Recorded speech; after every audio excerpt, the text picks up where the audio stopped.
And thanks also for the invitation to come along and speak at the launch of this report, because I think it is an incredibly important one. And it is very informative to hear from Chloe, but also to hear about how Chloe's experiences are borne out by so many other people in terms of so many other adopted people and their families.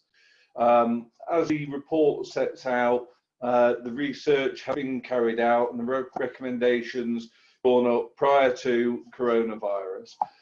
If anything, the coronavirus crisis only makes the report all the more relevant and important, because it's going to add further pressures to the system. It's going to add further competitiveness for young people in the workplace. It's going to make it all the more difficult for young people to get on, and the pressures that are going to be on the further education system mean that the kinds of things that we've just heard from Chloe out the way in which some people's needs get overlooked is only going to be, more likely to happen. So I think that it was absolutely the right decision to publish it at this time, but it only expands the power of its findings that it is in the current context.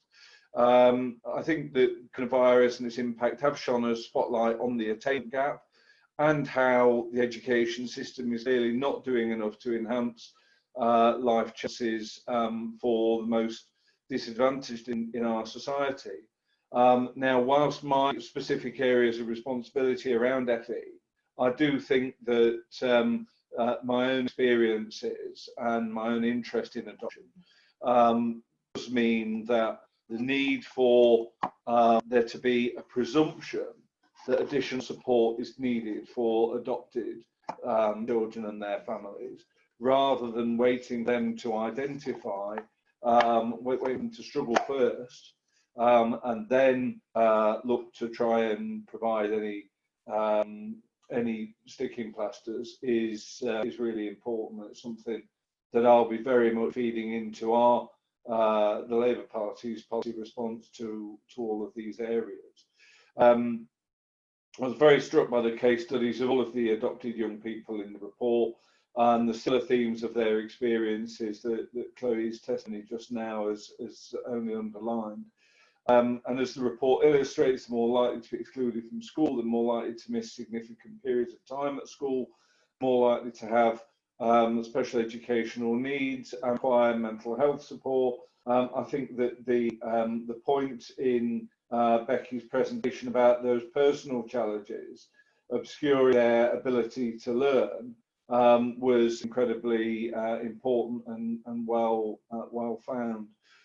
It's clear that more support needs to be put in place much earlier in adopted people's education journey to prevent such a high number of adopted young people from failing to fulfil their potential.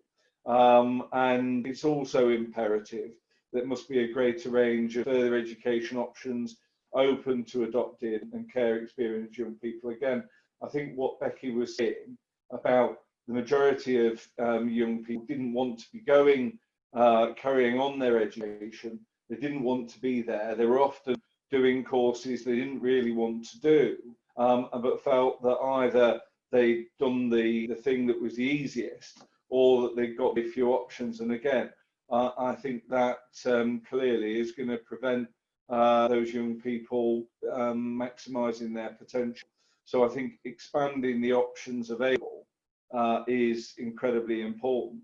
And I think the importance of career guidance was highlighted in the report. Many young people and their parents unsure where to turn to for information and support.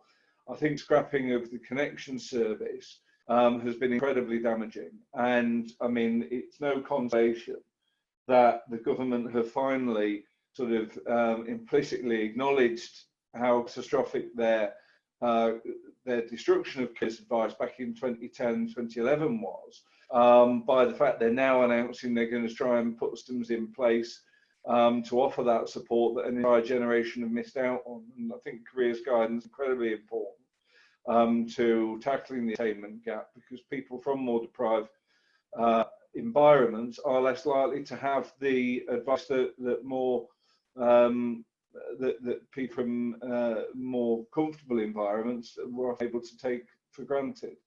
And I was shocked in reading the report the extent to which it exposed the lack of support offered to adopted students who made their adopted status known to their FE institution, and the recommendation made in the report of the importance of FE providers liaising with schools and with parents of adopted and care experienced young people was something I totally agree with.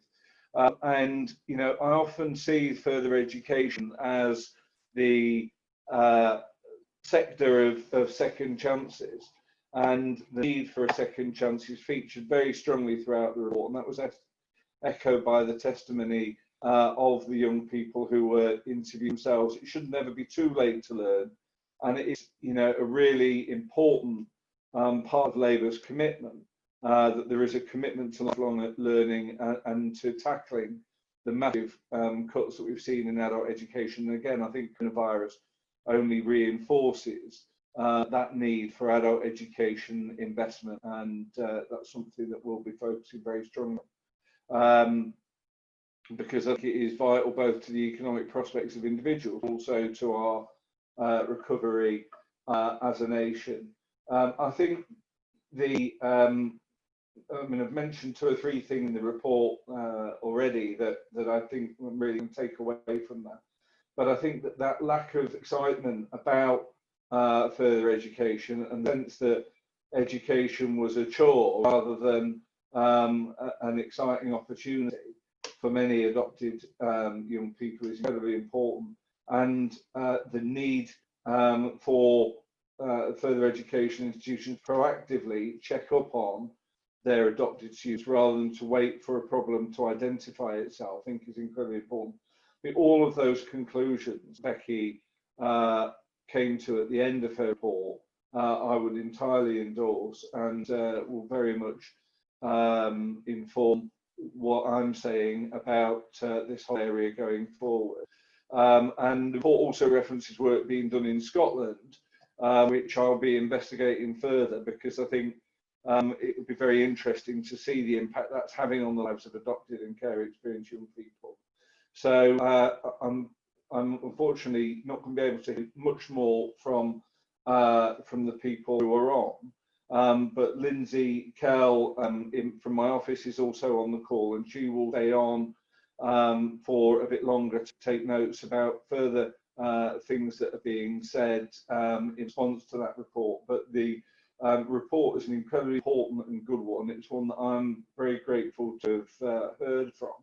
And just say once again, thank you, Chloe, also for your perspective, because I think it will really inform everyone and will make a real difference to the way that we think about policy in this area. And so, you know, your bravery and strength in speaking up about your experiences will make a lot of difference for other young people in the future.